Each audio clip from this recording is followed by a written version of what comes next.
తండ్రి అన్నాడు పెద్దవాడిని పిలిచి, రే నాయనా నిన్ను దీవిస్తాను, నీవు వెళ్ళి అడవికి వెళ్ళి వేటాడి మాంసం తీసుకొని రా, ఆ మాంసం నేను తృప్తిగా తిని నా తర్వాత జ్యేష్ఠుడు నువ్వే కదా, నిన్ను ఆశీర్వదిస్తాను, జ్యేష్ఠత్వను నువ్వు జ్యేష్ఠుడుగా ఇక కుమారుడుగా వారసుడుగా నువ్వే వారసత్వాన్ని అంగీకరించదువు, నా దీవెనలు నీకు ఇస్తాను, పోయిరా నాయనా అన్నాడు.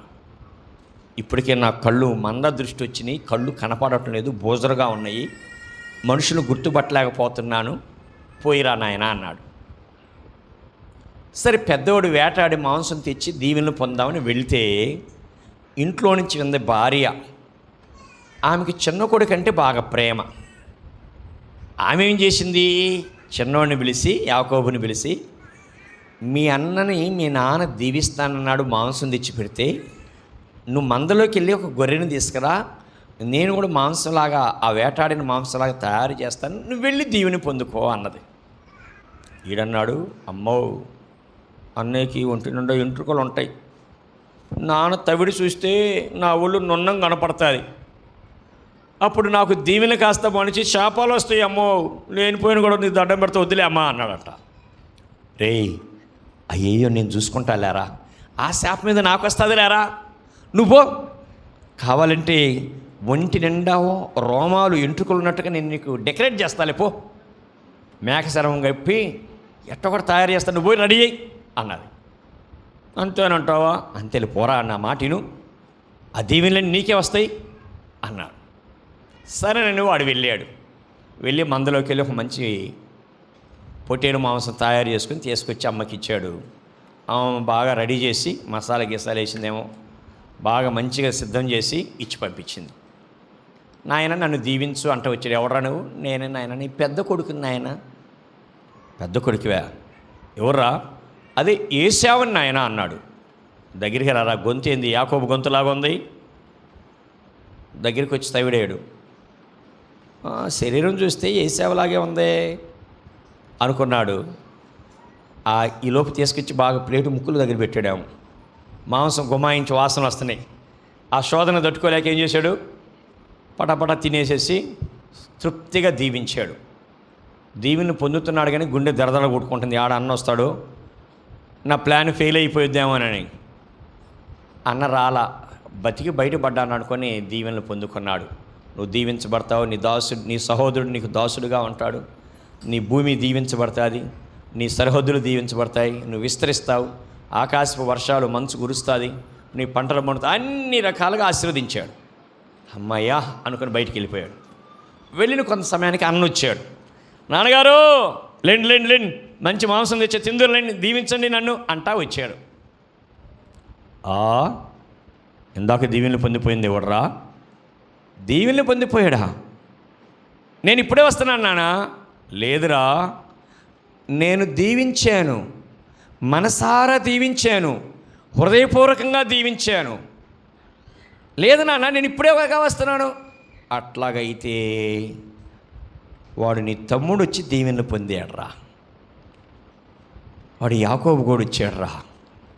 నాకు డౌట్ వచ్చింది, వాడు గొంతును గుర్తుపట్టాను, కానీ వాడి శరీరం నీ శరీరంలాగా ఉందరా, అందుకని నువ్వే అనుకొని దీవించాను రా. ఏం నాన్న వాడిని దీవించావా? సరే నన్ను కూడా దీవించిన ఆయన అంట వచ్చాడు. నా దగ్గర దీవెనలు లేవురా, మనస్ఫూర్తిగా దీవించడానికి శాపమే ఉందిరా నా దగ్గర. ఇక నుంచి నువ్వు దరిద్రుడిగా జీవిస్తావు, నీ సహోదరుడికి దాసుడు అవుతావు, నీ భూమి సారం ఇవ్వకుండా ఉంట పోతుంది, ఆకాశం మంచు కురవదు, అన్ని కష్టాలేరా నీకు అని చెప్పించాడు. చాలు నాన్న, చాలు ఇక చాలు, ఈ కష్టాలు ఈ శాపాల్లో కొద్దు, ఇక ఆపునానా అని వాడు బయటకు వచ్చాడు. ఎక్కడ రావాడు యాకోబు? ఇప్పటికి 2 సార్లు మోసగించి నా ఆస్తి, నా జ్యేష్ఠత్వాన్ని పొందుకున్నాడు, ఆశీర్వాదాలు పొందుకున్నాడు. ఎక్కడ రావాడంట? నీ సంగతి చెబుతా ఉండు, మంచి కత్తులు కటారులు తీసుకుని వస్తానని వెళ్ళాడు. అమ్మ బాబోయ్, వీడు మధ్యలో వచ్చేలాగా నిజంగానే చంపుతాడు అనుకొని వాళ్ళ అమ్మ దిగులు పడి, రారా నీ దండం పెడతా, నువ్వు తొందర ఇక్కడి నుంచి ఊరు వదిలేసి పారిపో అంటుంది. నేను అడగబోయేదమ్మా, ఎక్కడికి రా, మన్నయ్య ఉన్నాడు అక్కడ. యాడమ్మ నాకు తెలియదు, నేను ఎప్పుడు చూడలేదు. అదే హారాన్ అనే ఊరి నుంచి వచ్చా నేను, మా పుట్టిల్లు ఉంది అక్కడ, మా అన్నయ్య ఉన్నాడు, నిన్ను బాగా చూసుకుంటాడు రా నువ్వు వెళ్ళి అక్కడికి. ఏడున్నావంటే చంపేస్తాడు. మిన్న శాపగ్రస్తుడై నువ్వు చచ్చిపోయి నేను అమ్మో ఆ దుఃఖం భరించలేను, వెళ్ళు అన్నాడు. ఈలోపు ఇస్సాకోడు ఆలోచించాడు, వాడు నిజంగా నీడు చంపుతాడు అనుకొని ఆయన కూడా పిలిచి, అరే బాబు నువ్వు తొందరగా ఇక్కడి నుంచి వెళ్ళి మీ అమ్మ అన్నయ్య ఉన్నాడు అక్కడ లాబాను, ఆయనకి కూతుళ్ళు కూడా ఉన్నారు, వాళ్ళు ఆ పిల్లల్ని పెళ్లి చేసుకుని నువ్వు అక్కడే ఉండు, ఏడుంటే నేను బతకనేడు అని పంపించారు. ఇక యాకోబు ప్రాణాలు గుప్పెట్లో పెట్టుకొని ప్రాణ భయంతో పరుగు పరుగున వెళ్ళిపోతున్నాడు. అలా ప్రయాణం చేసి ఒక 65 కిలోమీటర్లు ప్రయాణం చేసి ప్రొద్దుగుంకితే ఆ రాత్రి పడుకొని భయంతో నిద్రపోతున్నాడు. ఆ కరుణామయుడు దేవుని దర్శనం దొరికింది ఆయనకి. ఆకాశం నుంచి భూమి మీదకి ఒక నిచ్చెన వేయబడిందట.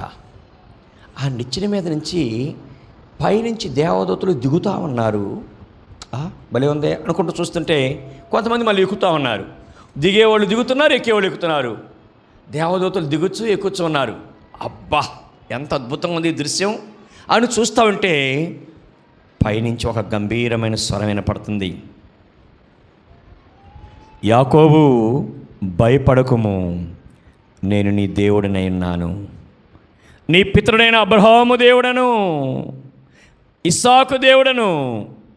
భయపడకు, నీ వెళ్ళే స్థలములో నేను నీకు తోడుగా ఉంటాను, నేను నిన్ను దీవిస్తాను, ఆశీర్వదిస్తాను.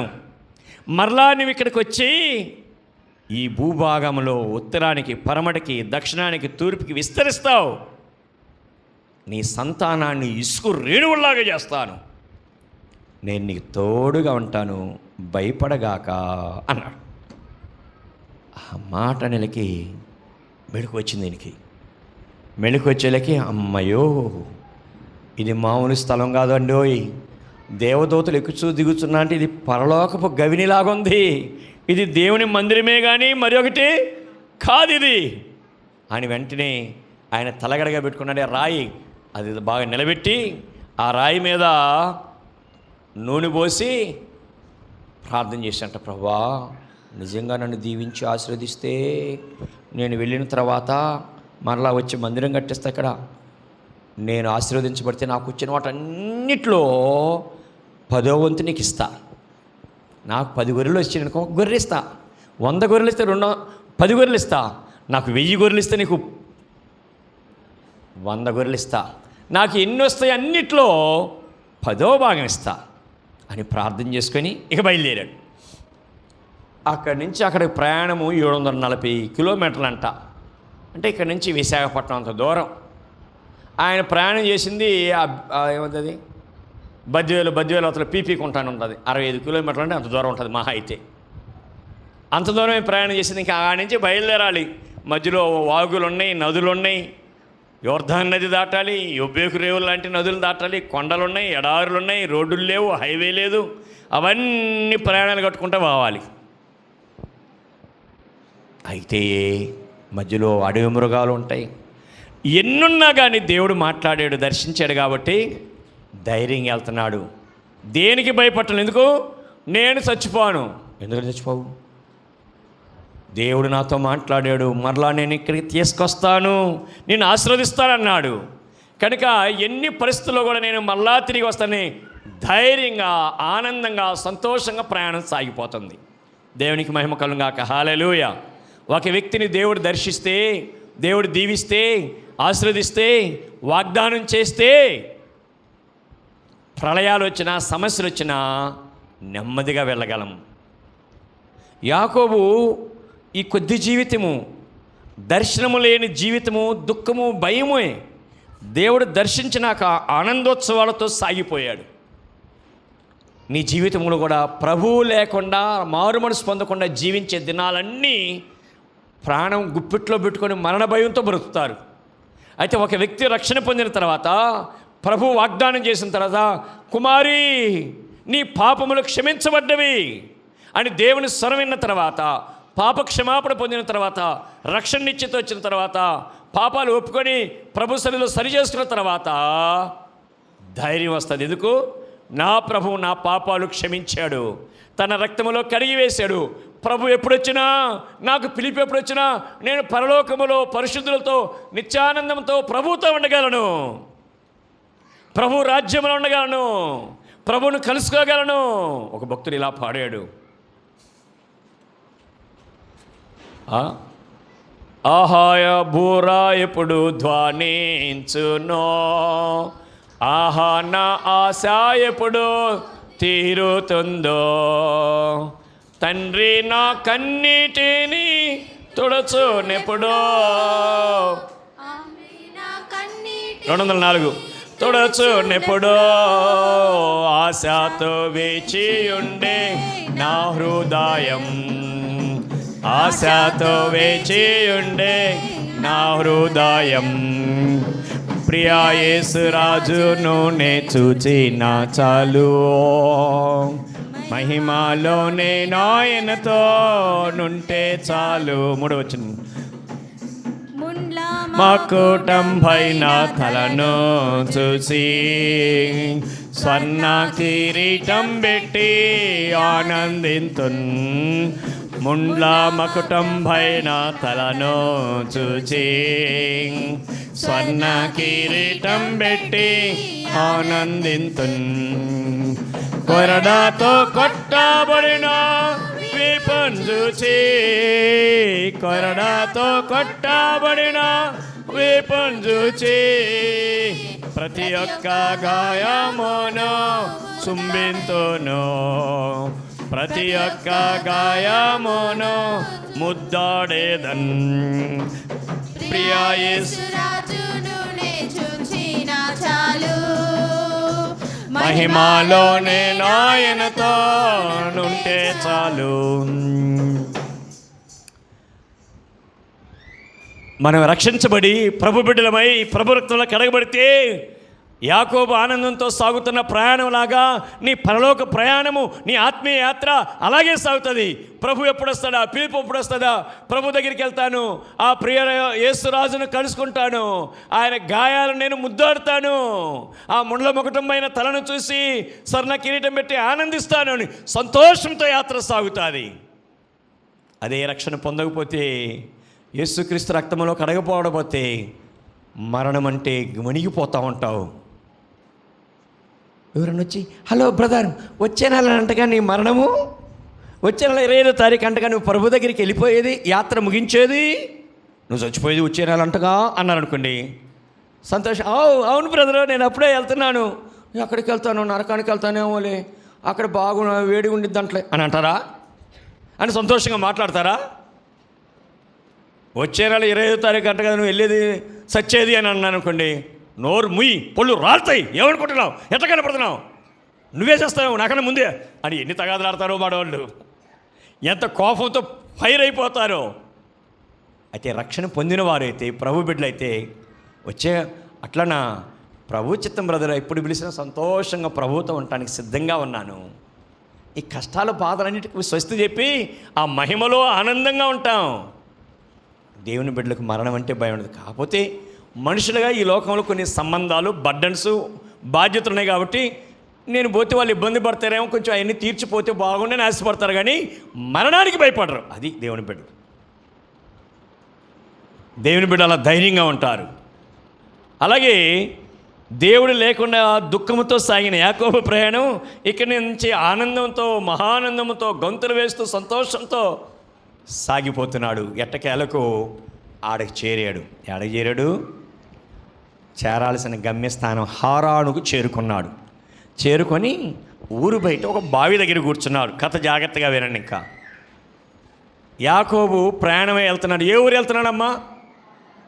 గట్టిగా చెప్పాలి అందరూ. హారాన్లు ఎవరున్నారు? గట్టిగా చెప్పండి. వాళ్ళ మేనమామ ఉన్నాడు. ఎవరున్నారు? మేనమామ దగ్గరికి వెళ్తున్నాడు. అలా వెళ్తూ ఉండగా మొత్తానికి ఊరు బయట బావి దగ్గర కూర్చున్నారు. కొందరు గొర్రెల కాపరులు వచ్చి ఆ బావి మీద ఒక పెద్ద బండ ఉంటే బండను తొలగించి నీళ్లు పెట్టుకుని బండ వేసిపోవాలి. వాళ్ళు వచ్చి నీళ్లు పెడుతున్నారు. అన్నలారా, ఏంది ఇంకా పొద్దు బారుడుంటే అప్పుడే వచ్చేరేంది, ఇంకా 1-2 గంటలు మేపుకోవచ్చు కదా అన్నాడట. లేదులే, ఇవన్నీ నీళ్లు పెట్టుకోవటం చీకటి పడితే మాకు చాలా కష్టంగా ఉంటుంది, ఇవన్నీ చాలా ఇబ్బందులు ఉన్నాయి, అందుకని వచ్చేవలే అన్నారు. సరిగని ఈ ఊరిలో ఆ బెతూయేలు కుమారుడు లాబాను మీకు తెలుసా అన్నాడట. బెతూయేలు కుమారుడు అంటే, బెతూయేలు అంటే అబ్రహాముకి సోదరుని కుమారుడు, సొంత రక్త సంబంధం. అంటే యాకోబు తాతగారికి తమ్ముడు ఉన్నాడు అక్కడ. ఆయన పేరు హారాను. ఆయన పేరు ఏం పేరు? నాహోరు. నాహోరు కుమారుడు బెతూయేలు. నాహోరు కుమారుడైన బెతూయేలు కుమారుడు లాబాను ఉన్నాడా అని అడిగాడు. ఉన్నాడు, మా ఊరిలో ఉన్నాడండి, బాగానే ఉన్నాడు. లేదు లేదు, ఇందాకే ఈ అమ్మాయి వాళ్ళ కూతురు అది ఆడ గారెలుగా ఆ గొర్రెలు కాస్తుంది ఆ అమ్మాయి ఆయన కూతురే అన్నాడు. వాడు బరిగెత్తుకుంటే, అమ్మాయి మీ బంధువు అంటే ఒక ఆయన అని చెప్పాడు. ఏమవుతానని అడిగి చెప్పాడేమో. ఆయన దగ్గరికి పోయి చూశాడు. చూసి నేను రెబ్కా కుమారుడిని అని చెప్తే అవునా అన్నది. అంటే వాళ్ళ మేనత్త కుమారుడని అర్థమైంది. వెంటనే ఏడ్చి, ఎన్నో రోజులు ప్రయాణం చేసి వచ్చాడు కదా, ఏడ్చి ముద్దు పెట్టుకొని ఏడ్చాడట. ఆమె పరిగెత్తుకుంటూ వెళ్ళి వాళ్ళ నాన్నకి చెప్పింది, నాన్న ఇట్లా రెబ్బకమ్మ గారి అత్త కుమారుడు వచ్చాడని చెప్పిందంట. అవునా, మా మేనల్లుడు వచ్చాడు. ఆయన పరిగెత్తుకుంటూ వచ్చి యాకోబుని తీసుకొని ఇంటికి వెళ్ళాడు. ఇంటికి వెళ్ళి ముచ్చట్లు చెప్పుకున్నారు, బాగా కడుపున అన్నం పెట్టారు. మరుసటి రోజు గొర్రెలు కాసాడు. 2-3 రోజులు, వారం రోజులు గొర్రెలు కాసాడు. ఆయన ఆలోచించి అవుతున్నాడు, అరే బాబు అల్లుడా, మరి ఊరకనే నాకు ఎందుకు లేరా, నీకేం కావాలి జీతం చెప్పు, నీకు ఎంత జీతం కావాలి నెలకి చెప్పు, ఇస్తాను, ఊరకనే గొర్రెలు కాయొద్దులే అన్నాడట. ఏం లేదులే మామ, నాకేం జీతం వద్దు, కానీ మీ చిన్న కుమార్తె రాహేల్ అంటే నాకు చాలా ఇష్టపడ్డాను, నేను అక్కడే దారిలోనే చూసి ఇష్టపడ్డాను, ఆ అమ్మాయిని ఇచ్చి నాకు పెళ్లి చేయి మామయ్య, కాకపోతే నీకు 7 సంవత్సరాలు కొలువు చేస్తాలే అన్నాడట. ఎన్ని సంవత్సరాలు? 7 సంవత్సరాలు నీ గొర్రెలు కాస్తా, 7 సంవత్సరాలు కొలువు చేస్తాను, నాకు ఆమెనిచ్చి పెళ్లి చేయనంట. మంచిది లేరా, నువ్వు రక్త సంబంధివి, నా బిడ్డ నువ్వు అన్యుడికి ఇయటం ఎందుకు, నీకే ఇచ్చి పెళ్లి చేస్తానులే, అట్లాగే గొర్రెలు గాయరా అన్నాడు. అంటే పెళ్లి చేసేటప్పుడు మన పద్ధతిలో పెళ్లి కుమార్తె తండ్రి పెళ్లి చేసుకునే పెళ్లి కుమారునికి కట్నం ఇస్తారు. నన్ను ఏమంటారు? వరుడు కట్నము, వరకట్నం అంటారు. అయితే ఆ రోజుల్లో పూర్వము, ఈ రోజుల్లో మన జంగాల్లో కూడా మధ్య కూడా ఉందా ఆ పద్ధతి కొంత.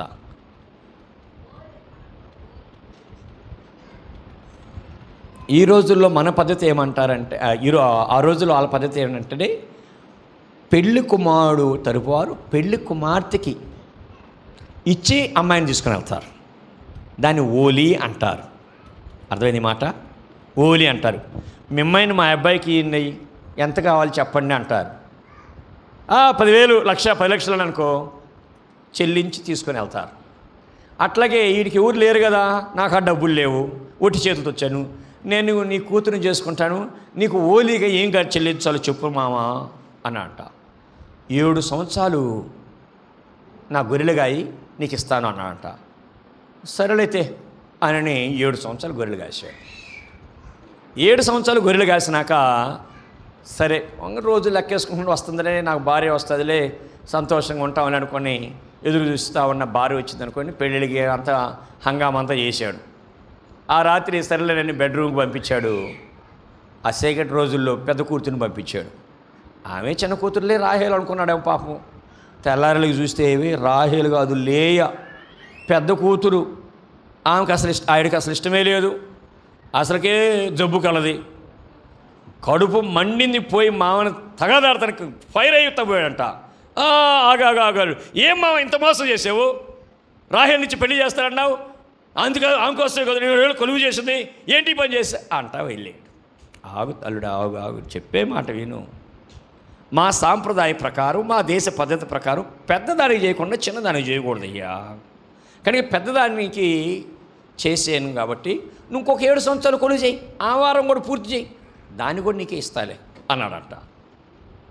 ఇంకంతకన్నా వేరే మార్గం లేదా మామ? ఇంకేం మార్గం లేదు, అదే మార్గం నాయన, ఒక్కటే మార్గం, ఇంక చేసేదేం లేదని మళ్ళా 7 సంవత్సరాలు కొలువు చేశాడట ఆయనకి.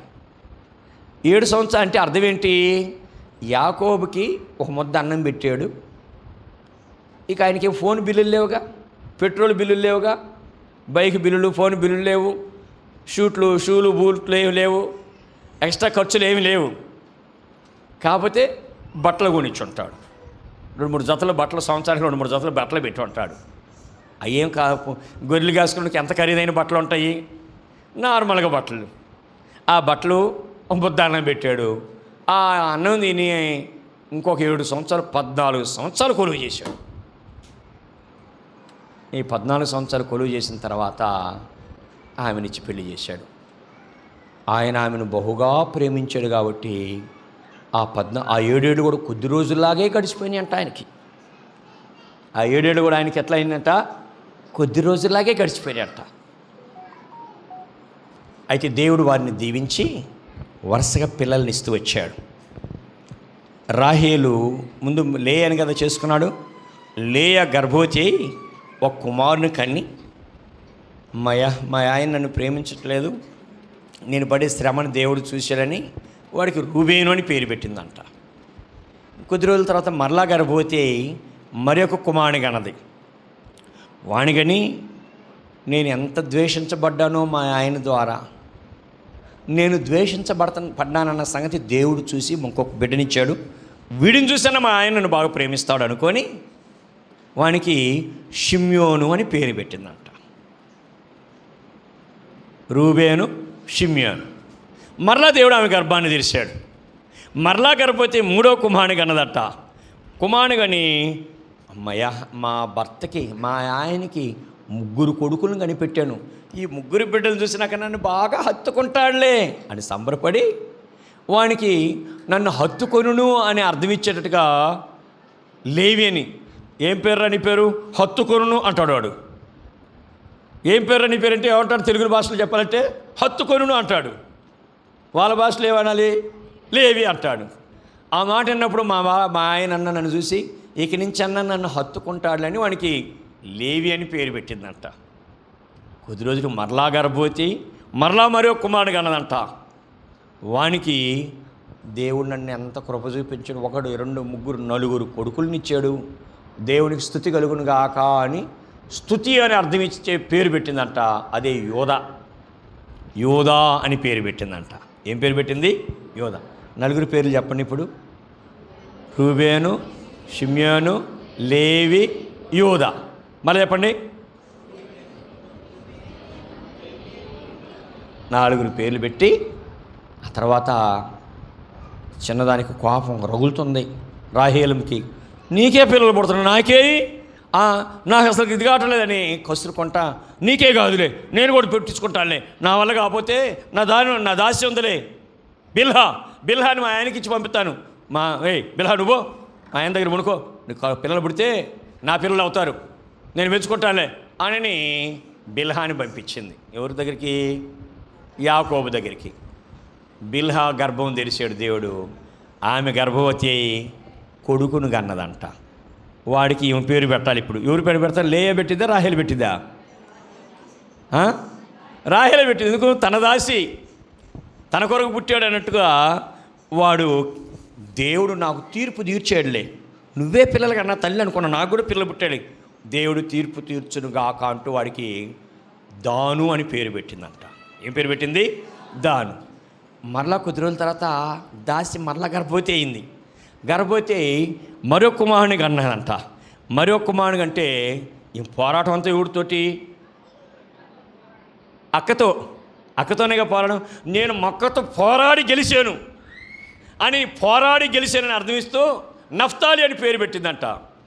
ఎవడని పేరు పిలిస్తే ఏమని పిలవాలి, ఒరే పోరాడి గెలిచినోడు ఇట్లారా అని పిలవాలి వాడిని. ఏమని పిలవాలి? ఆ మాట విన్న వాళ్ళందరికీ సురుక్కుమన అన్నమాట. నేను మొక్కతో పోరాడి గెలిచాను అని. వాడికి నఫ్తాలి అని పేరు పెట్టింది. నఫ్తాలి అని పేరు పెట్టిన తర్వాత లేయ ఆలోచిస్తుంది, ఆహా నీకేనా దాసి ఉంది, నాకు లేరా దాసి, నేను పంపలాను ఆ దాసిని మా ఆయన కాడికి అనుకొని లేయ తన దాసిని పంపించిందంట. దాసి పంపిస్తే ఈమెను కూడా నీకు భార్యకి ఇస్తున్నాను అని. ఆమె గర్భవతి కొద్ది రోజులకి ఆమె కుమారుని కన్నది. కనెలకి ఆమె సంతోషంతో అదృష్టంగా, నాకు బాగా అదృష్టం కలిసి వచ్చింది, 4 అనుకుంటే ఐదోడు కూడా వచ్చాడు, నేను ఎంత అదృష్టవంతురాలని అనుకుంటూ గాదు అని పేరు పెట్టిందంట. ఏం పేరు? పేర్లు బాగా గుర్తుపెట్టుకొని అందరూ చెప్పాలి టకటక. నేను ఎవరి పేరు ఎత్తితే వాళ్ళు చెప్పాలి. అమ్మ నువ్వు చెప్పమ్మా అనగానే నువ్వే చెప్పాలన్నమాట. జాగ్రత్త గుర్తుపెట్టుకోండి. ఏం పేరు? గాదు. ఆ ముందు దాసి పేర్లు బిల్హా దాసి పేరు, బిల్హా అనే దాసి కొడుకుల పేర్లు ఏం పేర్లు? గాదు, నఫ్తాలి. ఇప్పుడు జిల్ఫా, లేయా దాసి జిల్ఫా కొడుకునిచ్చింది, దాసినిచ్చింది. ఆమె కొడుకుని కన్నది, వాడికి ఏం పేరు పెట్టింది? గాదు. గాదు అంటే అర్థం ఏంటి?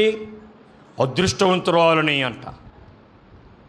మరలా కొద్ది రోజులకి ఆమె మరలా గర్భవతి ఇంకో కొడుకుని కనదట. ఆ కొడుకుని చూసి నాకు ఇంకా అబ్బా, నన్ను చూసి అందరూ 60 మంది పిల్లలు కన్నారు. లేక 6 పిల్లలు అనుకుంటారు అందరూ, నా పిల్లలే వీళ్ళందరూ అని నన్ను భాగ్యవతి అంటారు అనుకొని వానికి ఆషేరు అని పేరు పెట్టింది. ఆషేరు అనగా భాగ్యవంతుడు అని. భాగ్యవతి, దాను, నఫ్తాలి, గాదు, ఆషేరు. 4 పేర్లు చెప్పండి. దాను, నఫ్తాలి. అందరికి పేర్లు చక్కగా రావాలి, సరేనా? వచ్చినాయా? ఏం పేరు? జిల్ఫా కొడుకుల పేర్లు ఏం పేరు? జిల్ఫా, గాదు, ఆషేరు.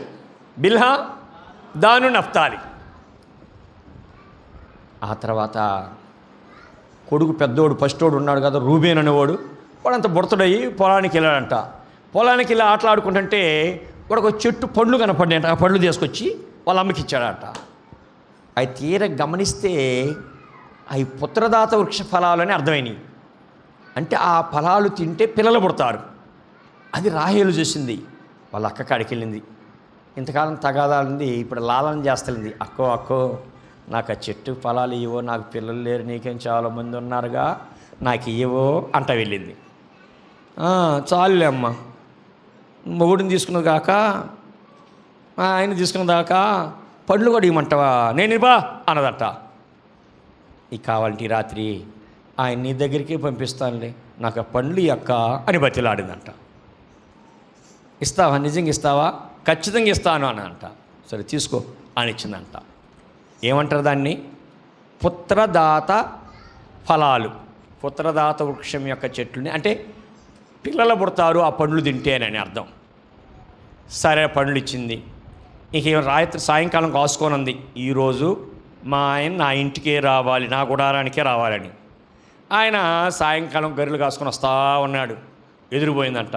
అయ్యో, ఈరోజు నేను నిన్ను కొనుక్కున్నానులే పుత్రదాత వృక్షాలకి, నా గుడారంలోనికి రా అని చెప్పిపోయి తీసుకొచ్చుకుందంట. తీసుకొచ్చుకుంటే మరలా దేవుడు ఆమెను గర్భం తెరిచాడు. ఆమె గర్భవతి మళ్ళా కుమారుని కన్నదట. కుమారుని కానీ వానికి ఏం పేరు పెట్టింది? ఇస్సాకారు అని పేరు పెట్టింది. అంటే వానికి దేవుడు నాకు ఏం చేశాడు? ప్రతిఫలాన్ని ఇచ్చాడు. నాకు దేవుడు ప్రతిఫలమును దయచేసాడు అనుకొని వానికి 5వ కొడుకు వాడి పేరు. ఎన్నోవాడు? లేయాకి ఎన్నో కొడుకు? 5వవాడు. వాడికి ఇస్సాకారు అని పేరు పెట్టింది. తర్వాత కొద్ది రోజులకి మరలా ఆమె గర్భవతి అయింది. గర్భవతిలకి బాగా చూసుకుంటున్నాడు అన్నమాట. గర్భం లేదు కాబట్టి అని పట్టించుకుని ఏమో బాగా చూసుకుంటా దగ్గరగా సన్నిహితం ఉన్నాడు. ఆ దగ్గర సన్నిహితంలో మరలా గర్భవతి అయింది. అది ఆ పిల్లోడు పుట్టినాక మరలా గర్భవతి అయితే ఆ పిల్లోడు పుట్టినాక వానికి కూడా ఒక పేరు పెట్టింది. వాడు అంటే ఇప్పుడన్నా ఈ కొడుకును చూసన్నా నా భర్త నాతో కాపురం చేస్తాడులే, ఇక నుంచి అన్న నన్ను పట్టించుకుంటాడు, 6 పిల్లల్ని కానీ ఇచ్చాడు కదా మా ఆయనకి అని సంతోషంతో వానికి ఇస్సాకారు, జబూలును అని పేరు పెట్టిందంట. ఏం పేరు పెట్టింది? జబూలును అని పేరు పెట్టిందంట. ఎంతమంది అయ్యారు ఇప్పుడు ఆమెకి? 6. ఆ దాసీలకి ఎంతమంది అయ్యారు? 4. మొత్తం ఎంతమంది అయ్యారు? 10 మంది. పిల్లలు ఎట్ట పుట్టారు వారికి క్రమాన్ని బాగా చూపించి చెప్పాము, మీకు అర్థమైంది కదా. 10 మంది కొడుకులు. ఏం పండ్లు తిందగా రాహేలమ్మ. ఈ పండ్లు తిన్నాక ఆమె దేవుడు కృప చూపించాడు, మొత్తానికి ఆమె గర్భం కూడా తెరిచాడు. ఆమె గర్భవతి కుమారుని కన్నది. వానికి యోసేపు అని పేరు పెట్టారు. ఆ తర్వాత లేయా ఒక కుమార్తెని కన్నది. ఆమెకు దీనా అని పేరు పెట్టింది. మరలా కొడుకును పుట్టిన కొద్ది రోజులకి మరలా రెండోసారి గర్భమైందంట రాహేలమ్మ. అప్పటికి యాకోబు ఆ దేశానికి వెళ్ళి 20 సంవత్సరాలు అయింది. ఈ 20 సంవత్సరాల్లో వాళ్ళ మామగారు మోసం చేస్తూ వచ్చాడు, జీతం మారుస్తూ వచ్చాడు. ఇక ఒకరోజు వాళ్ళ మామ లేకుండా పొలంలో ఉండి లేని సమయాన్ని చూసి భార్యలిద్దరిని పొలానికి పిలిచాడంట. పిలిచి, మీ నాన్న నన్ను ఎన్నిసార్లు మోసం చేశాడు చూశారా? 10 సార్లు జీతం మార్చాడు. ఇక్కడ నన్ను ఉండబుద్ధి పడుతున్నా, నా దేవుడు అక్కడికి వెళ్ళమంటున్నాడు, మీరేమంటారు అని అంట. వాళ్ళు అన్నారంట, మాకేం మర్యాద ఉంది, మా పుట్టింట్లో మా నాన్న మా అన్నదమ్ముళ్ళు మమ్మల్ని ఏం బాగా చూసుకుంటున్నారు, మీరు అంటే మేము కూడా వస్తాం, వెళ్దాంలే అన్నారంట వాళ్ళు కూడా. ఇక సరే నన్ను చూసి ఆయన ఎప్పుడు బయటికి వెళ్తాడో గమనించి, క్యాంప్కి వెళ్ళిన సమయం గమనించి ఆయన ఊరికి మానించి వాళ్ళ మామని, ఆయనకున్న 4 భార్యలు, ఎంతమంది పిల్లలు ఇప్పటికి 12 మంది. 13వాడు ఆడున్నాడు, ఆడున్నాడు కడుపులో ఉన్నాడు. 11 మంది కొడుకులు, ఒక కూతురు, 13వాడు కడుపులో ఉన్నాడు. అందరిని కలుపుకొని, వాడిని కూడా కలుపుకొని వెళ్తున్నారులేండి, కలుపుకొని ఆయనకున్న భాగం ఎంత ఉందో అవన్నీ తీసుకొని బయలుదేరి వెళ్ళిపోయాడు. ఆయన 3 రోజుల తర్వాత ఇప్పుడు వచ్చాడు. వచ్చి చూస్తే ఇల్లు బోసిపోయినట్టు ఉంది. ఇల్లు పిల్లలతోటి, పని వాళ్ళతోటి, గొర్రెల మేకల మందులతోటి, భార్యలతోటి కలకలకలాడుతూ ఉండేది కదా. అందరూ పోయేకి ఇల్లు ఆరిపోయినట్టుంది. కడుపు మండింది. ఒరి వీడు మోసగాడు ఏం చేశాడు రా, నేను లేనప్పుడు తీసుకెళ్ళేవాడు, సంగతి చెబుతాను, రేపే వెళ్ళని కలుసుకుంటాను అనుకొని ఆ రాత్రి పడుకున్నాడేమో. ఆ రాత్రి దర్శనంలో దేవుడు కనపడి, జాగ్రత్త, యాకోబు విషయం ఏమైనా చేసేవా నీ ఎంతో తేలుస్తానన్నాడు. అమ్మ బాబోయ్, దేవుడు నన్ను చంపేసేటట్టున్నాడు రా బాబు అనుకొని పరిగెత్తుకుంటూ వెళ్ళి కలుసుకొని, రే అల్లుడా ఏంట్రా చెప్పా పెట్టకుండా వచ్చావు, నాకు చెబితే నీకు సకల మర్యాద చేసి పంపించేవాడిని కదరా, మేళ తాళాలతో పంపించేవాడిని కదా, ఎందుకు ఇలా చేసావు? సరే వస్తే వచ్చావు కానీ నా గృహదేవతలు తెచ్చేవేంట్రా, అవి ఇచ్చేసేయి అని అంట. మీ గృహదేవతలు నేను తెచ్చాను మామగారు, మేము మా వాళ్ళు ఎవరు దారు, అరే తెచ్చారా కాళ్ళు ఎత్తుకో, ఎవరికైనా తెస్తే వాళ్ళు మరణపాత్రులు అవుతారు అన్నారంట. సరే ఉండనని గుడారాన్ని ఎతుకుతున్నాడు. అది రాహేలు గమనించింది. గృహదేవతల దొంగ ఎవరంటే రాహేలే గృహదేవతలు దొంగిలించుకొని వచ్చింది. వాళ్ళ నాన్న వాళ్ళ పెద్దమ్మాయి కాడు చూసుకుంటున్నాడు, ఎతుకుతున్నాడు. అమ్మ బాబోయ్ నా దగ్గరికి కూడా వస్తారని ఆ దేవతల బొమ్మలన్నింటినీ ఒక బిందులోనో ఒక దేంట్లో పెట్టి సేమ్ ఎర్రన్నట్టుగా దాని మీద కూర్చుందంట. కూర్చొని వాళ్ళ నాన్న అన్నీ ఎత్తుక్కుంటూ వస్తున్నాను. నేను కడగా ఉన్నాను నాన్న, నన్ను పట్టించుకోగాక, నాకు బాగలేదు నాన్న అన్నదంట. అసలు కూర్చో అని చెప్పి ఆయన అన్నీ దవిడాడు. ఏడు దొరకలేదు అల్లుడా అన్నా అంట. మరి ఏమనుకున్నా నేను, అట్ట కనపడ్డానా నీకు అన్నాడంట ఆయన. ఆయన తవుడుకొని వెళ్ళిపోయాడు. కానీ యాకోబు ఒక మాట అన్నాడు. ఏమన్నాడు? ఎవరి దగ్గర ఉంటే వాళ్ళు మరణపాత్రులు అన్నాడు, వాళ్ళు చస్తారు అన్నాడు. ఖచ్చితంగా రాహేలు ఆ పని చేస్తాడంటే అనేవాడు కాదు. సరే ఆయన వెళ్ళిపోయాడు. ఈయన ప్రయాణాన్ని సాగించుకొని ఈ దేశం వదిలేసుకొని తప్పించుకొని వాళ్ళ దేశం దగ్గరికి వెళ్ళాడు. ఆ దేశం దగ్గరికి వెళ్ళేలకి వాళ్ళ అన్న గుర్తుకొచ్చాడు. ఇక ఆ తర్వాత ఏం జరిగిందో మళ్ళీ చూద్దాం, వచ్చే వారం చూద్దాం కావాలంటే. ఇంతవరకు చెప్పిన భాగాన్ని ధ్యానం చేద్దాం, ఓకేనా? ఇంతవరకు విన్న దానిలో ఒక అంశం మీద ధ్యానం చేద్దాం. ఇంతవరకు మాకు బాగా కథ అర్థమైందని చేతులు ఎత్తండి. కథ అంత అర్థమైందా? చదవగలిగిన వాళ్ళందరూ బైబిల్ ఎన్ని అధ్యాయాలు చెప్పానమ్మా? 28వ అధ్యాయం నుంచి 31వ అధ్యాయం వరకు చదవండి, మీకు బాగా అర్థమవుతుంది. చదువు వచ్చిన వాళ్ళు ఇప్పుడు ఇంటికి వెళ్ళినాక బాగా 28, 29, 30, 31 అధ్యాయాలు బాగా చదవండి, ఓకేనా? ఇప్పుడు నేను చదివిన వాక్యం నుంచి ఒక వచనాన్ని ధ్యానంలోనికి తీసుకొని వస్తాను. 29వ అధ్యాయము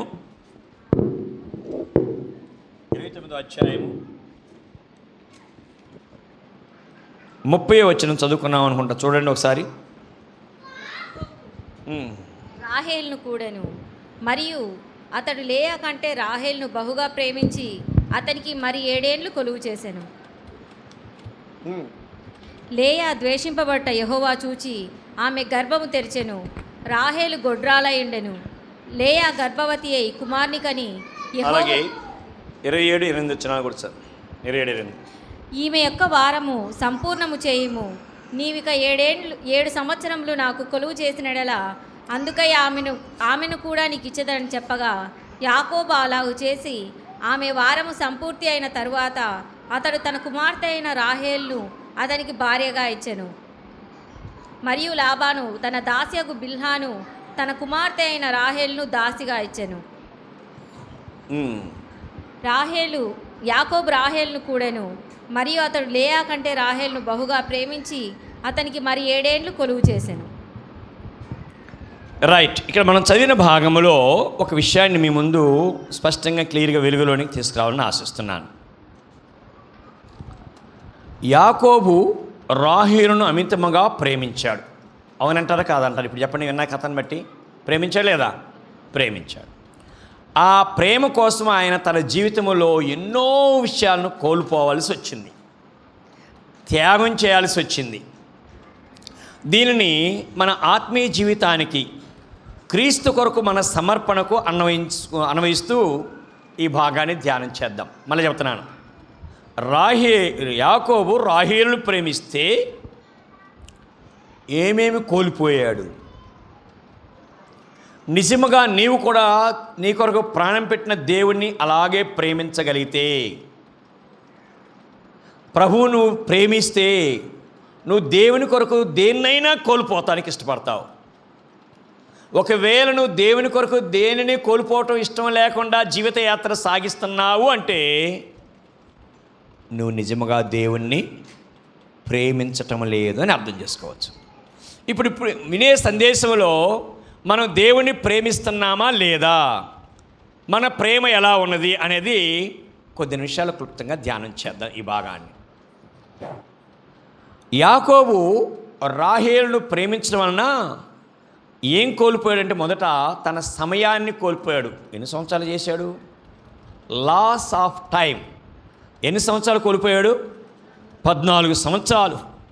యాకోబు జీవితంలో రాహేలును వివాహం చేసుకోవడానికి అసలు ప్రపంచ చరిత్రలో ఎవరైనా 14 సంవత్సరాలు ఉద్యోగం చేసి సంపాదించినంత దాచిపెట్టి కట్నంగా ఇచ్చి భార్యను తెచ్చుకున్న వాళ్ళు ఎవరైనా ఉన్నారా? అన్ని సంవత్సరాలు ఓర్పుతో సహనంగా ప్రేమించినవాడు ప్రపంచంలోనే లేడు.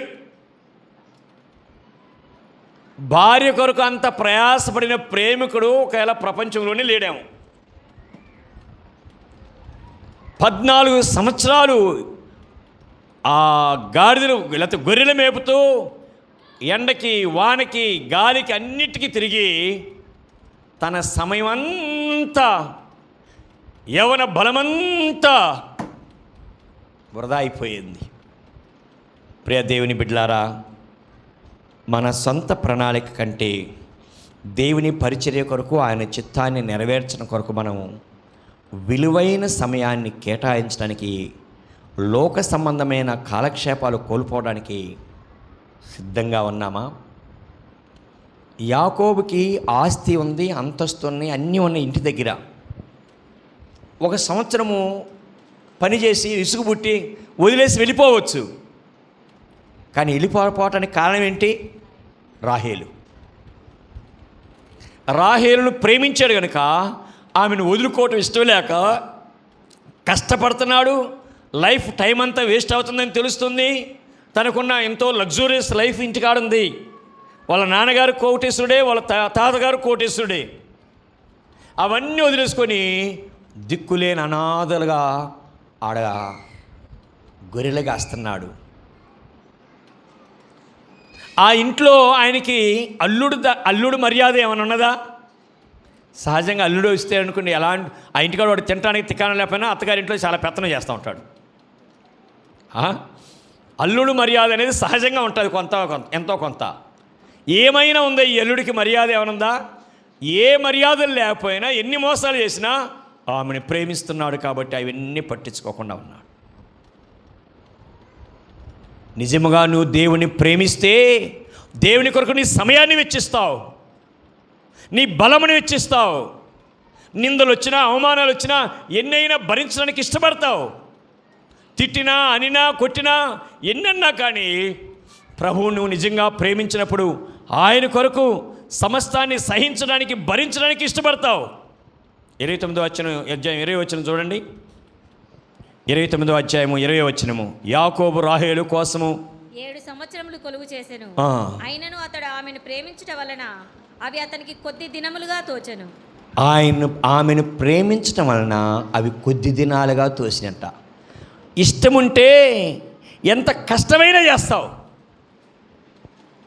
దేవుని పని నీకు ఇష్టం ఉంటే సాకులు చెప్పవు. ఎంత దూరమైన వెళ్తావు, ఎంత కష్టమైన పడతావు, ఎంత ప్రయాసమైన పడతావు. నేను చేసేది దేవుని పని, దేవుని రాజ్యం కొరకు ప్రయాసపడుతున్నాను. ఆ ఆశ, ఆ తృష్ణ నీలో ఉంటే ఎన్ని రోజులైనా, ఎన్ని కష్టాలైనా, ఎంత బాధ అయినా భరిస్తావు. కానీ కష్టపడుతున్నావా దేవుని కోసం? ఎండను సహిస్తావా? ఆల్ నైట్ ప్రేయర్ అంటే ఒక రాత్రి దేవునితో గడుపుదానికి ఇష్టపడతావా? నీ సమయాన్ని గడుపుతావా? అమ్మో నా నిద్రపోతే అట్టమ్మా. నిద్రనే ప్రేమిస్తున్నావు కానీ క్రీస్తుని ప్రేమించడం లేదు. నువ్వు నీ కొరకు ప్రాణం పెట్టిన దేవుని కొరకు జీవించడానికి ఇష్టపడటంలా సుఖం సౌఖ్యమే కోరుకుంటావు. ఏం ఆల్ నైట్ ప్రేయర్ అంటే ఒక రాత్రి అంతా దేవునితో గడిపితే, దేవునితో నీ సమయాన్ని వెచ్చిస్తే ఎంత ఆశీర్వాదకరంగా ఉంటుంది. ఇంట్లో నిద్రపోతే, ఒక రాత్రి నిద్రపోతే ఆ గుడ్లు ఎలక వస్తాయా? ఏలబడిపోతావా? అరే నా దేవునితో గడుపుదాం, ప్రార్థన చేద్దాం, విజ్ఞాపన చేద్దాం, నశించిన ఆత్మల కొరకు పోరాడదాం. కడుపు నిండా తినాలి, కంటి నిండా నిద్రపోవాలి, సుఖము సౌఖ్యము కోరుకుంటావు. దేవుని రాజ్యము, దేవుని సువార్త భారము బర్డెన్ లేదు. నశించిన ఆత్మల కొరకైనా విజ్ఞాపన చేయాలని మంట లేదు. పౌలు శీలలు ఉన్నారండి, వారిని కొట్టారు, గాయపరిచారు, ఈడ్చుకొని వెళ్ళి జైల్లో వేశారు. అయినా కానీ దేవుని పని ఆపలేదు, పాటలు పాడటం ఆపలేదు, వాక్యం ప్రార్థన చేయటం ఆపలేదు. రాత్రి మధ్యరాత్రులు కూడా పాడుతూ ఉన్నారు. బ్రదరు అలసిపోయాం బ్రదరు, నాకు అంత ఓపిక లేదు బ్రదర్, నాకేడ కుదిరింది బ్రదరు, అంత టైం లేదు బ్రదర్. నువ్వు నిజంగా ప్రేమిస్తే, దేవుని ప్రేమిస్తే, దేవుని సంగమతో శ్రమలు పట్టడానికైనా, కష్టాలు పట్టడానికైనా అన్నిటిని భరిస్తావు, సహిస్తావు. ఎండాకాలం వస్తే ఎండ అబ్బో ఎండగా తట్టుకోలేనండి అంటావు. చలికాలం వస్తే అయ్యా చలి బ్రదరు, అమ్మో శ్వాస ఆడటం లేదు, జలుబు చేస్తుంది, చలి అంటవి. వర్షాకాలం వస్తే వర్షం అంటండి, ఎండాకాలానికి ఎండ అంటే, చలికాలం చలి అంటే, వానాకాలం ఆడంటే. ఇంకేం వచ్చిందంట? ఒక ఆయన అన్నాడు, వాడికి పోయే కాలం వచ్చింది అయ్యా, అందుకని ఎన్నిటికి ఎన్ని కాలం చెప్తున్నాడు అంటున్నాడు. దేవుని కొరకు ఇవన్నీ సహిస్తారు, భరిస్తారు. దేవుని బిడ్డలు వాటన్నిటిని భరించి అడుగులు ముందుకు వేస్తారు. దేవుని సేవకులు కృపాకరావు గారు ఉన్నారు. మీరు చిన్నప్పటి నుంచి మనం చూస్తూ ఉన్నాను. వారు ఒక ఉపాధ్యాయులుగా ఉద్యోగం పగలంతా డ్యూటీ చేసేవారు. ఒంగోలు ఒక సంఘం ఉంది, బాపట్ల ఒక సంఘం ఉంది, దానికి దీనికి 65 కిలోమీటర్ల దూరం ట్రైన్లో ప్రయాణం చేయాలి. 1 గంటన్నర సేపు నుంచోనే వెళ్ళేవారు, సీట్లు కూడా దొరికేవి కాదు. మధ్యలో ఉద్యోగ సభలు ఉంటాయి. సమ్మర్లో హాలిడేస్ అన్నింటిలో ఉద్యోగ సభలే. నేను 9th క్లాస్ చదువుతున్నప్పుడు ఆయన నా క్లాస్ టీచర్, తెలుగు పండిట్టు. ఆయన ఒక మాట అన్నాడు ఆ టైంలో, నేను ఉద్యోగంలో చేరి ఇప్పటికి 18 సంవత్సరాలు అయింది. ఈ 18 సంవత్సరాల్లో నా సొంతంగా 2 లీవులు పెట్టుకున్నాను. మిగిలిన సెలవులన్నీ దేవుని సేవకే ఉపయోగించాను. ఆ 2 లీవులు కూడా ఒకరోజు నాకు బాగలేక సెలవు పెట్టాను, ఒకరోజు నా భార్యకు బాగలేక సెలవు పెట్టాను. మిగిలిన నా సెలవులన్నీ దేవుని సేవకే, ఉద్యోగ సభలకో, మీటింగ్లకో, పరిచర్యకే ఉపయోగించుకున్నాను అన్నిటినీ. నేను 18 సంవత్సరాల సర్వీసులో, నేను 9వ తరగతి చదువుతున్నప్పుడు.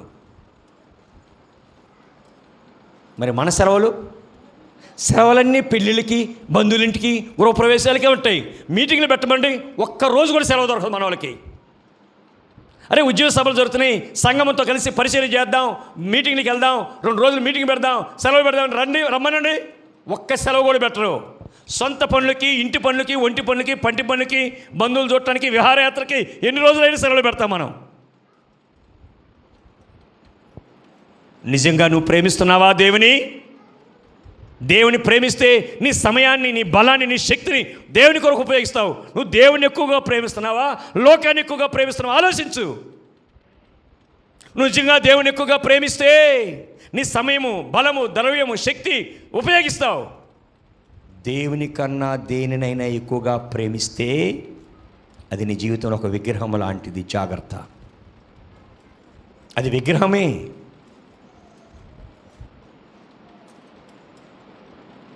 యాకోబు రాహేలును ప్రేమించాడు కనుక తన సమయాన్ని, ఆయన లెక్క చేయలేదు. సమయము స్వేచ్ఛ రెండిటిని కోల్పోయాడు. స్వేచ్ఛ లేదు ఆయనకి. ఒక పాలేరుగా పనిచేస్తున్నాడు. మామగారు యజమానుడు, మామగారు చెప్పిన పని అంతా చేయాలి. రోజు ఇంకా ఆయనకి ఏం పని లేదు, గొర్రెలు కాసుకుపోవటం, కాసుకొని రావటం. అవసరమైతే ఒక నెల రోజులు అక్కడ పచ్చుకుంటే అక్కడ మకాం వేయటం, అక్కడే ఎండకి వానకి గాలికి అన్నిటికీ. ఎందుకు చేసావు? రాహేలు కనపడుతున్న కళల్లో రాహేలును ప్రేమించాడు. నిజంగా నువ్వు ప్రభు అయిన క్రీస్తుని ప్రేమిస్తే, ఆ రక్షకుడైన యేసుని ప్రేమిస్తే, నీ కొరకు ప్రాణం పెట్టిన ప్రభు మహిమను విడిచి భూలోకానికి వచ్చి తను తాను తగ్గించుకొని రిక్తుడిగా దిగివచ్చి నీ స్థానంలో మరణించిన ఆ ప్రభు నువ్వు అర్థం చేసుకుంటే, ఈ లోకం అన్నీ వెనక్కి నెట్టేసి దేవునికి ప్రథమ స్థానం ఇస్తావు. దేవునికి మనం ప్రథమ స్థానం ఇవ్వటం లేదంటే దేవుని కన్నా లోకాన్ని మనం ప్రేమిస్తున్నాం. స్వేచ్ఛను, సమయాన్ని కోల్పోయి 14 సంవత్సరాలు ఆమె కొరకే కొలువు చేశాడు. రెండవదిగా ఆయన ఏం కోల్పోయాడు? ఆ ఇంట్లో ఏమేమి కోల్పోయాడో చూడండి జాగ్రత్తగా. మోసపోవడం మరియు మానసిక నెమ్మది కోల్పోయాడు. మామతో మోసపోతున్నాడు, ఒకతోటి నెమ్మది లేకుండా పోయింది. అయినా రాహేలు కోసం ఆ ఇంట్లోనే ఉన్నాడు. ఇల్లు వదిలేసి వెళ్ళిపోవచ్చు, ఎస్కేప్ అవ్వచ్చు, కానీ మామ మోసగిస్తున్నాడు. 30 అధ్యాయం 1 వచ్చిన చూడండి దయచేసి. 30 అధ్యాయం 1 వచ్చినము. రాహేలు తాను యాకోబునకు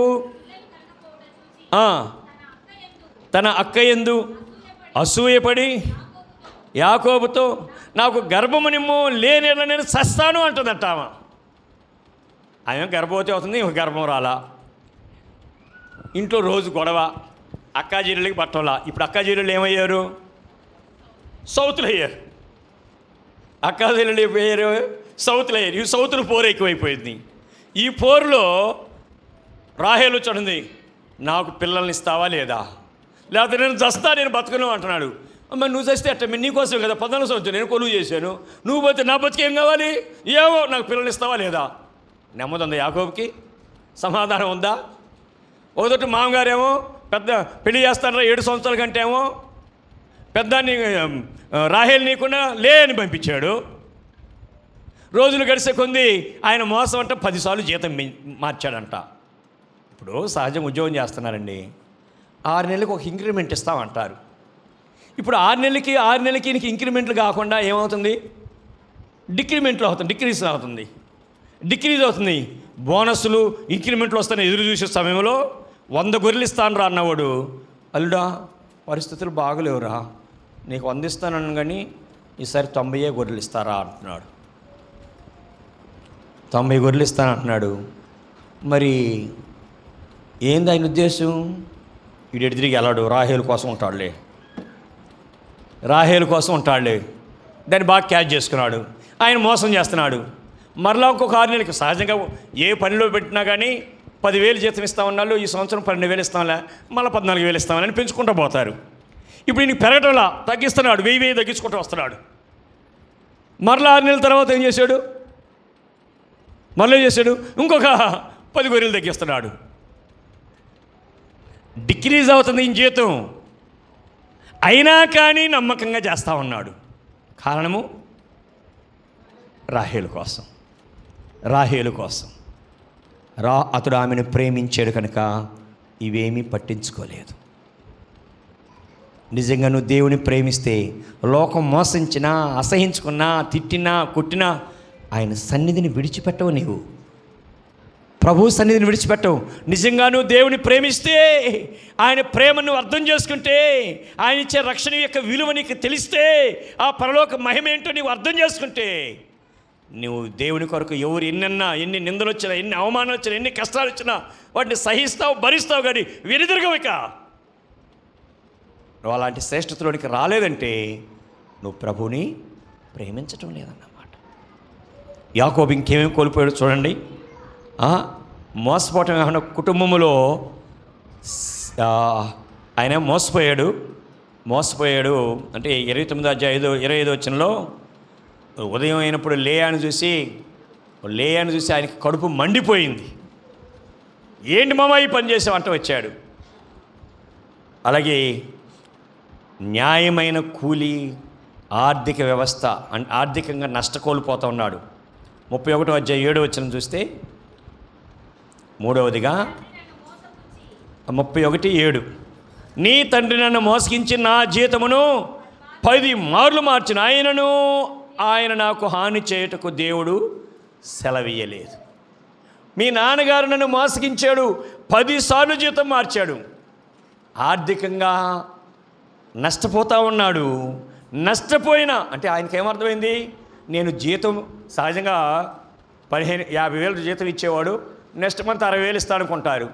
ఈ సంవత్సరం 40,000 అంటే నీ కంపెనీ మనకు నేను వేరే కంపెనీలో చేరతానండి అంటాడు. తగ్గిస్తే ఇస్తావు, చేరతాడా? చేయడు. ఎట్టి పరిస్థితుల్లో వేరే కంపెనీలో అవసరమైతే గతి లేకపోతే ఆడనే చేస్తారు, కానీ ఎటు చేయడు.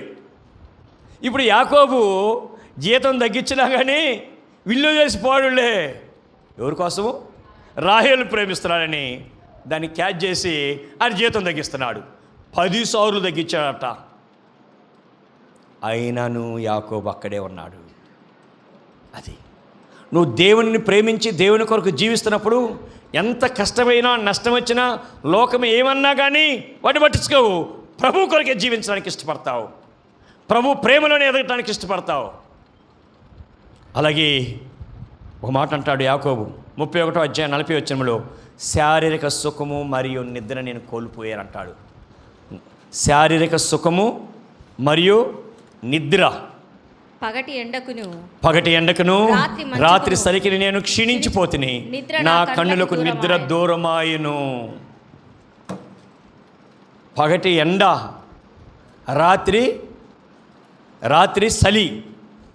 చలికి నేను క్షీణించిపోయాను. అసలు నా కన్నులకు నిద్రే కరువు అయిపోయింది. ఒక్క ఆల్నీటి ప్రేయర్ చేస్తారా రాత్రిలో నెలకి? మనోళ్ళు ఒక బ్యాచ్ ఏమో అసలు రాని బ్యాచ్, వచ్చిన బ్యాచ్ ఏమో పాస్ట్ గారు ఎప్పుడు కళ్ళు మూసుకుంటాడో కళ్ళు తెరిచేలకు మాయమైపోంటారు. మరి ఏమైపోయారు? ప్రభు ఏమన్నా వచ్చేది కొంపదీసి వీళ్ళు ఎత్తపడ్డారు ఏదో అన్నట్టు ఉంటారు వాళ్ళు. టకామని వెళ్ళిపోతారు ఒక బ్యాచ్. సరే పోనీ గుడ్డి కన్నా మెల్లమెల్లని వాళ్ళకన్నా వీళ్ళు మేళ్ళు వెళ్ళిపోయినా పర్వాలేదులే, వీళ్ళన్న నయం. అసలు రాని బ్యాచ్ ఉరగబెట్టి నిద్రపోతున్నారు. బాధ్యత లేదు, భారం లేదు, సంఘంతో కలిసి ప్రార్థించాలని మంట లేదు, తృష్ణ లేదు. వీళ్ళన్నా కొంత సమయం అన్నా ఉండాలి, పాపం ఏదో డ్యూటీకి వెళ్ళాలి కాబట్టి అలసిపోయారు అని సంబరపడతాం. కొంతమంది ఆ శలనమే లేదు.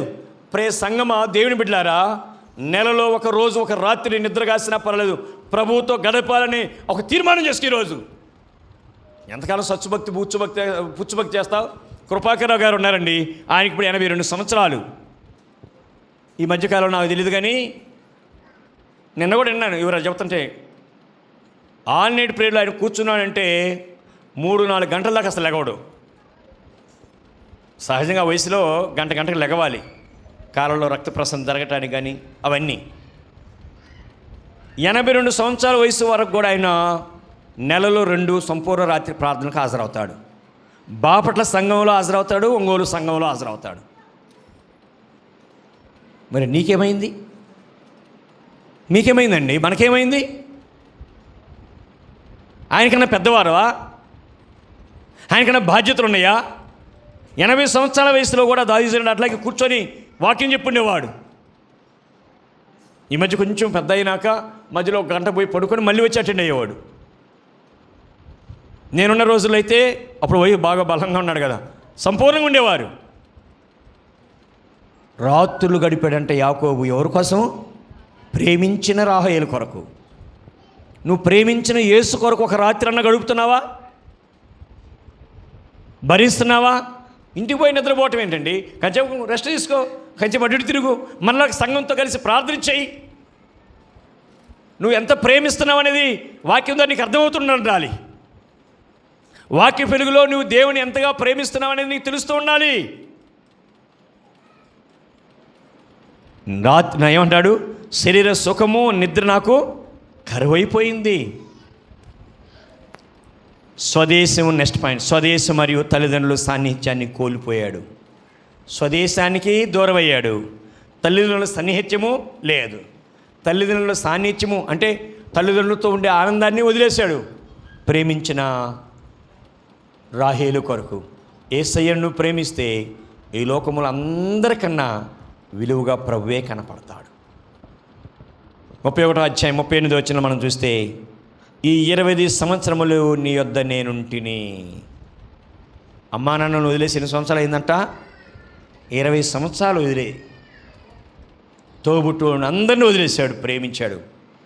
యేసయ్యను ప్రేమిస్తే మిగిలిన వారందరికన్నా ప్రభువే నీకు విలువగా ఎంచబడతాడు. రాహేలు యొక్క సంపూర్ణ ఆత్మీయ ఐక్యతను చూస్తాం. రాహేలు యొక్క సంపూర్ణ ఆత్మీయ ఐక్యత అంటే ఏంటిది? విగ్రహారాధనతో దుఃఖము. యాకోబు రాహేలు అంతగా ప్రేమించినప్పటికీ ఆమె తన తండ్రి ఇంట విగ్రహాలను దొంగిలించి తెచ్చింది. ఇది యాకోబు ఆత్మీయంగా ఎంతో ఆందోళన కలిగించుంటుంది. ఆత్మీయ ఆందోళన కలిగించుంటుంది.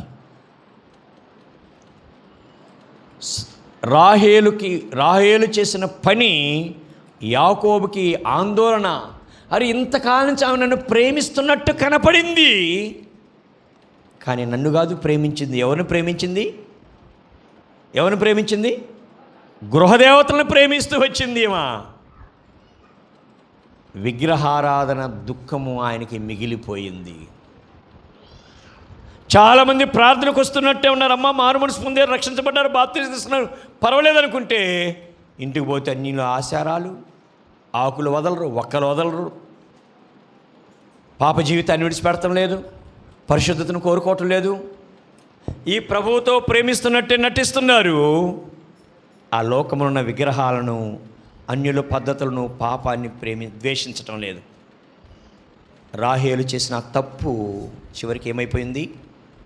ఆమె పాపమే మరణానికి దారితీసింది. అంతగా ప్రేమిస్తే యాకోబు రాహేలుతో ఎన్ని సంవత్సరాలు కాపురం చేశాడమ్మా? రాహేలుతో ఎన్ని సంవత్సరాలు కాపురం చేశాడు? 6 ఏళ్ళు చేశాడు మహా అయితే. 6-7 సంవత్సరాలు. లేయా మరిహి, లేయ ద్వేషింపబడినా దేవుని కృప లేయాకున్నది. నా భర్త నన్ను ప్రేమిస్తున్నానే గర్వమే ఆమె జీవితాన్ని నాశనం చేసింది. ప్రేమకు దూరమైన ఆమె ఆ ప్రేమ కొరకు పరితపించిన ఆమెకు దేవుని కృపతోడుగా ఉన్నది. ఆమె యాకోబు జీవితంలో సుమారుగా 70 సంవత్సరాలు సంసారాన్ని సాగించుంటుంది. ఏమేమి సంవత్సరాలు? 6 సంవత్సరాలు. 6 సంవత్సరాలు. మధ్యలోనే ఆమె గర్భవతిగా ఉన్నదని చెప్పాం కదా. ఆ గర్భములో ఉన్న బిడ్డకు జన్మనిస్తూ ప్రాణాన్ని వదిలేసింది. మన భాషలో ఏమంటారు? బాలెంత జబ్బు వచ్చిందో అనుకుందాంలే. ఆ బిడ్డకు జన్మనిస్తూ బిడ్డని కనలేక ఏమైపోయింది? చనిపోయింది. వాడికి పేరు పెట్టింది దుఃఖపుత్రుడు, బెనోని అని పేరు పెట్టింది. వాళ్ళ నానేమో రే కాదు రాయుడు నా కుడి చేతి పుత్రుడా అంటూ బెన్యామీన్ అని పేరు పెట్టాడట. దుఃఖపుత్రుడు అంటూ వాడికి పేరు పెట్టి చచ్చిపోయింది. ఇన్నని జాగ్రత్త ఒక మాటలో ముగిస్తున్నాను సందేశాన్ని. యాకోబు రాహేలును ప్రేమించినట్టుగా యేసయ్య నిన్ను నన్ను ప్రేమించాడు. రాహేలు లాంటి ప్రేమ మనలో ఉన్నది. రాహేలు యాకోబును ప్రేమించినట్టు నటించిందే కానీ ఆ ప్రేమకు పాత్రురాలు కాలేదు. అంతగా ప్రేమించిన యేసయ్యను మనం రాహేలులాగే ప్రేమిస్తున్నామా? రాహేలులాగే ప్రభువుని ప్రేమిస్తున్నామా? ఆయన ప్రియ వధువు సంఘమైన తన సంఘాన్ని యాకోబు రాహేలు ఎంతగా ప్రేమించాడు, అంతకన్నా ఉన్నతమైన రీతిలో ప్రాణాన్ని అర్పించినంతగా ప్రేమించాడు మన ప్రభు. తన ప్రాణాన్నే పణంగా పెట్టాడు. నిన్ను రక్షించడానికి, నీకు మరణం నుంచి తప్పించడానికి, నీకు పరలోకం ఇవ్వటానికి తను చేసిన త్యాగము మహిమను విడిచాడు, భూలోకానికి వచ్చాడు. ఎఫెసీ 2:7 అంటాడు, ఆ ఉన్నతమైన భాగ్యాన్ని విడిచిపెట్టకూడదని ఎంచగనుక తన్ను తాను తగ్గించుకొని రిక్తుడుగా దాసుని స్వరూపాన్ని ధరించి నీ కొరకు వచ్చి ప్రాణం పెట్టినంతగా ఆయన నిన్ను ప్రేమించాడు. ఆ ప్రభువు నువ్వు ఎలా ప్రేమిస్తున్నావు? ఆ ప్రభు కొరకు నీ సమయమును, శక్తిని, బలాన్ని అన్నీ అందిస్తున్నావా? యాకోబు అన్నీ కోల్పోయాడు, అన్ని మర్యాదలు కోల్పోయాడు. అయినా కానీ యాకోబును రాహేలును ప్రేమించాడు కనుక అవన్నీ లెక్క చేయలేదు. నువ్వు కూడా నిజంగా దేవుని ప్రేమిస్తే ఈ లోకంలో అన్నిటిని ప్రక్కన పెడతావు. సంఘం ఏమన్నా, కుటుంబం ఏమన్నా, బంధువులు తిట్టినా, ఎవరేమన్నా కానీ ప్రార్థనకు రావటం మానుకోవు. ఆయన నియామక కోడికలను విడిచిపెట్టవు. నువ్వు ఎంత ప్రేమిస్తే అంత దేవుని మందిరంలో గడుపుతావు. నువ్వు గడపడం లేదంటే అర్థం ఏంటంటే మనకు అలవాటు అయిపోయింది. ఎట్లా రావటం అలవాటైంది? లేట్ కమింగ్ ఎర్లీ గోయింగ్, ఆలస్యంగా రావటం, త్వరగా వెళ్ళటం. అరే దేవుని సన్నిధిలో గడుపుదాం, ధ్యానం చేద్దాం, విజ్ఞాపనం చేద్దాం, సంఘంతో కలిసి ప్రార్థిస్తాం. ఆ స్పృహ లేదు. బుధవారం శనివారం ఇంటికాడ ఖాళీగానే కూర్చుంటారు, ముచ్చట్లనే చెప్పుకుంటారు. కానీ ప్రార్థనకి వెళ్దాం, ఈరోజు ప్రార్థన జరుగుతుంది, ఆ కాన్షియస్ పనిచేయట్లేదు. నువ్వు నిజంగా దేవుని ప్రేమిస్తున్న వ్యక్తివేనా? ఎన్ని పనిబాట్లున్నా ఆయన సన్నిధిని విలువగా ఎంచుకొని పరిగెత్తుకుంటా రావాలి. మనం బుధవారం శనివారం నీకేమైంది? ఇక్కడే ఉంటున్నావు కదా. రాగలినంత దేవుడు వాహనాలు ఇచ్చారు నీకు, బైకుల్లో ఫ్యామిలీతో రావచ్చు సంతోషంగా. సంఘ నియామక కూడికలో కూర్చొని ప్రార్థించవచ్చు. ఎప్పుడో వచ్చేవాళ్ళు వస్తారు. రాను రాను రాజుగురం గాడిదైందంట. కొంతమంది వచ్చేవాళ్ళు కూడా మానుకుంటున్నారు.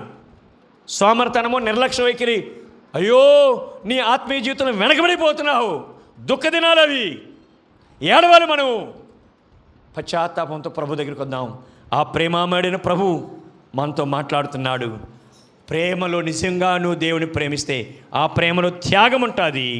ఆ ప్రేమ యేసుక్రీస్తు తన వధువు సంఘం కొరకు పరలోక మహిమని విడిచిపెట్టాడు. లోకానికి వచ్చి దాసుని రూపం దాల్చాడు. యాకోబు త్యాగము 14 సంవత్సరాలు కొలువు చేసినట్టుగా నీవు కూడా ప్రభు కొరకు త్యాగం చేస్తావు.